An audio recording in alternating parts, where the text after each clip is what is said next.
Oke, halo teman-teman. Kita lanjutkan untuk implementasi dari fungsi yang konsep fungsi yang sebelumnya sudah dijelaskan ya, fungsi, dekomposisi, abstraksi itu ya. Oke, sebelumnya saya akan kenalkan dulu dengan program utama. Selama ini, misalnya saya membuat program dulu ya. Saya membuat program, saya simpan dengan nama task_app.py gitu. Nah, kemudian saya siapkan dulu command prompt-nya. Tadi di D, kemudian di drive D, oke, drive D, cd kuliah.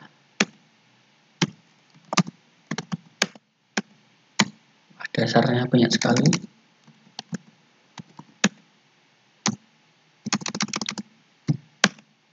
Kemudian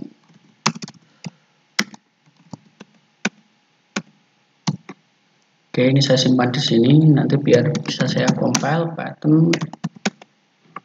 Bukan saya compile, saya run gitu ya. Oke, kosongan ya, ini belum ada isinya.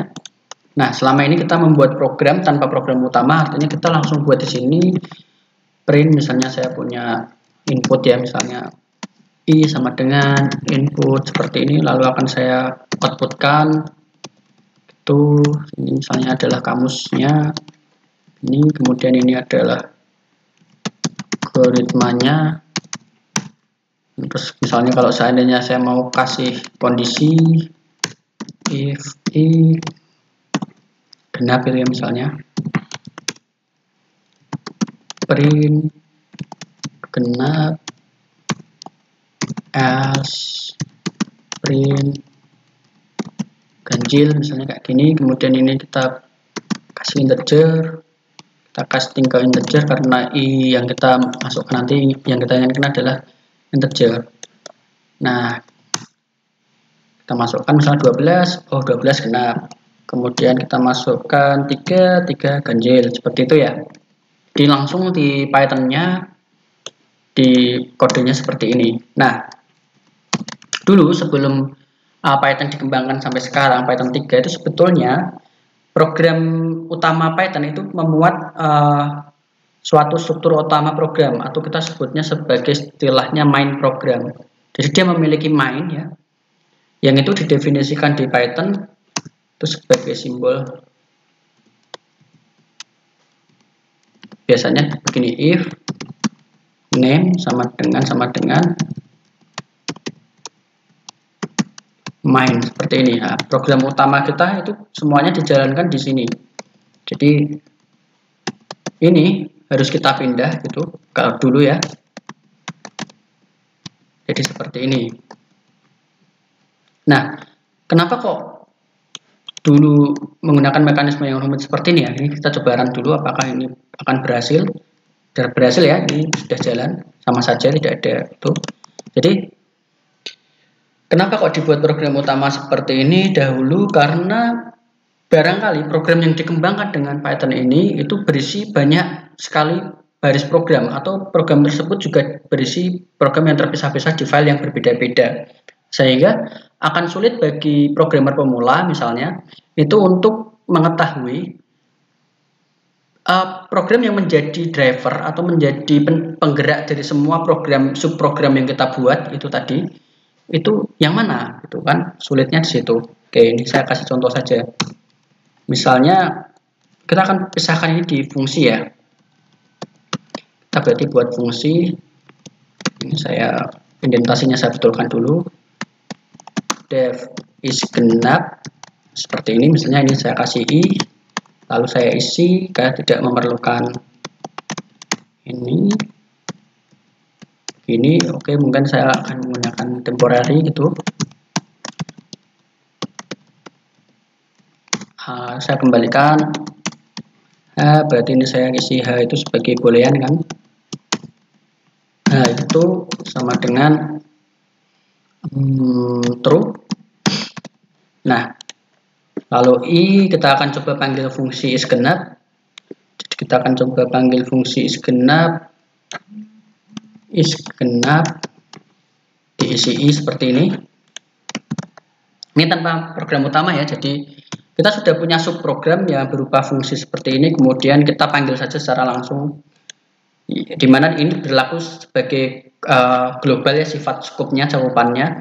Kalau yang ada di dalam sini dia berlaku hanya di dalam fungsi is genap.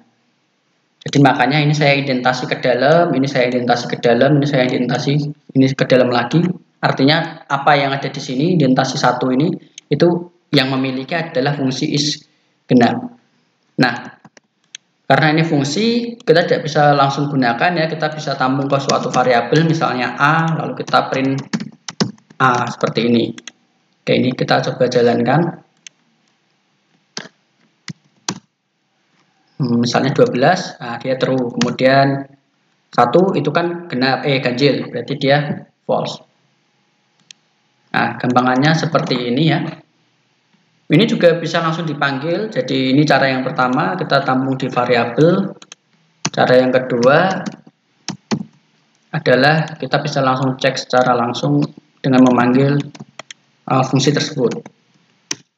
Nah, ini bisa dipanggil berkali-kali ya, dia fungsi itu reusable, dia bisa digunakan berkali-kali. Nah, oke, misalnya ini 12 ya, true sama saja ya. Jadi ini yang ditampung di variabel, ini yang tidak, atau memanggil fungsinya secara langsung. Nah, ini baru satu program. Bagaimana kalau seandainya kita punya subprogram yang lain, misalnya is ganjil gitu ya, pasangannya. Ganjil berarti ini gini misalnya. Lalu kita panggil lagi is ganjil lah. Oke, misalnya kalau seandainya kita sedikit acak-acakan dalam membuat program. Artinya di sini ada kamus juga, lalu di sini juga akan kita isi kamus algoritma juga, tumbuk seperti ini ya. Tapi yang dipanggil di sini saya akan coba salah satu aja, is ganjil itu. Saya coba run. Oh, maaf ya, tadi saya runnya bukan lewat Visual Studio, tapi saya run saja lewat command prompt. Oke, ini saya coba masukkan 12 false karena yang ini dari atas ya. Kemudian 1 itu false. Nah, bingung. Ini false-nya itu milik siapa? Ini false-nya milik siapa? Kok di sini ada variabel i, lalu di sini juga ada variabel i lagi. Nah, program akan jadi sedikit tidak terstruktur atau acak-acakan seperti ini.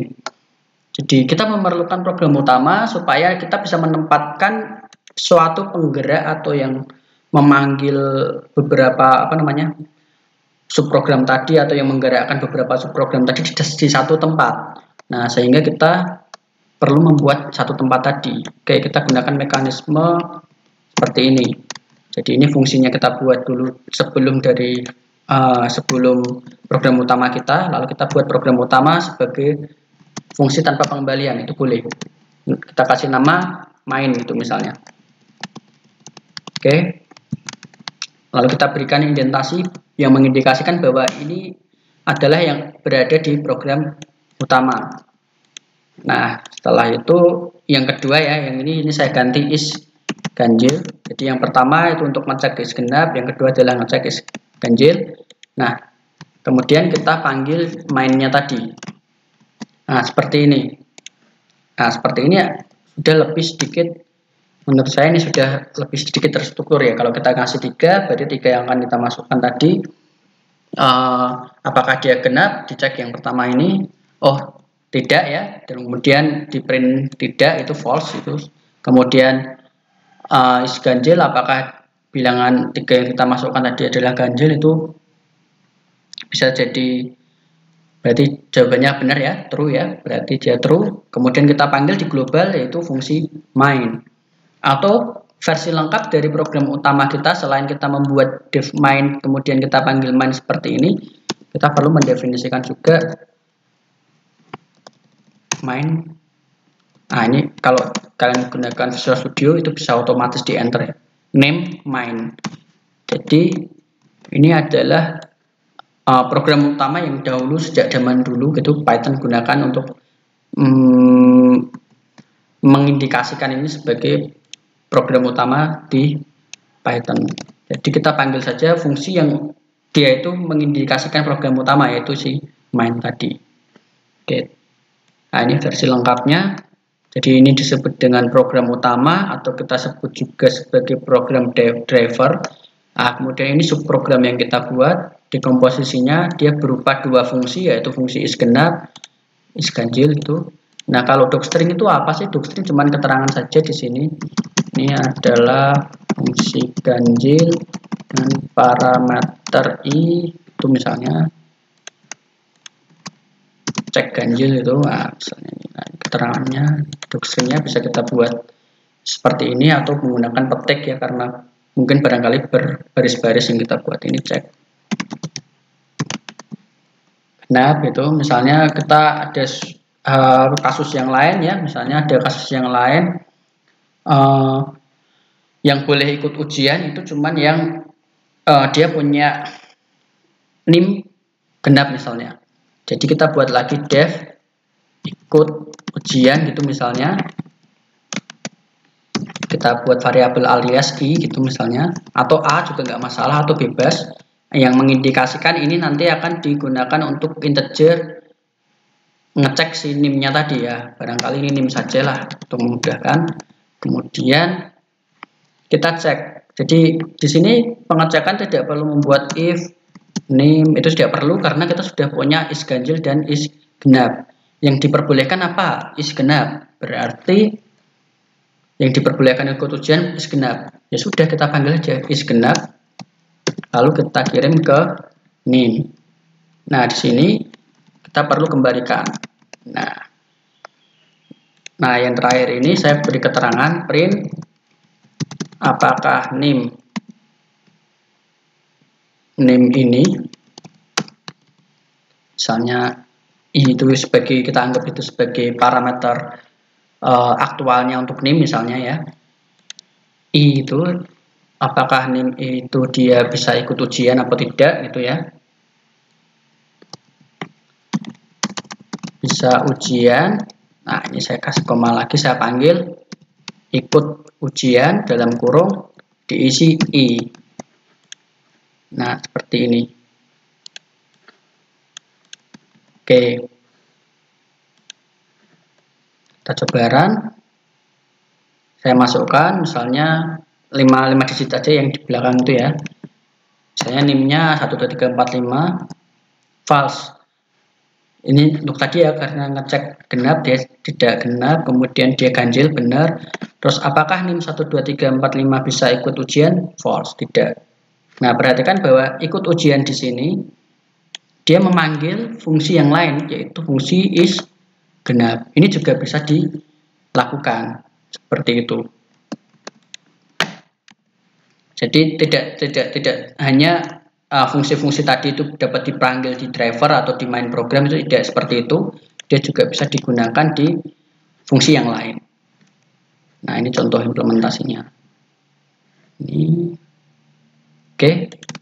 Baik, mungkin itu saja pembuatan program utama, kemudian disertai dengan bagaimana kita mengelola fungsi secara sederhana saja di dalam satu file. Di video berikutnya saya akan beri contoh dipisah untuk file yang berbeda. Kita akan gunakan di file yang berbeda. Terima kasih.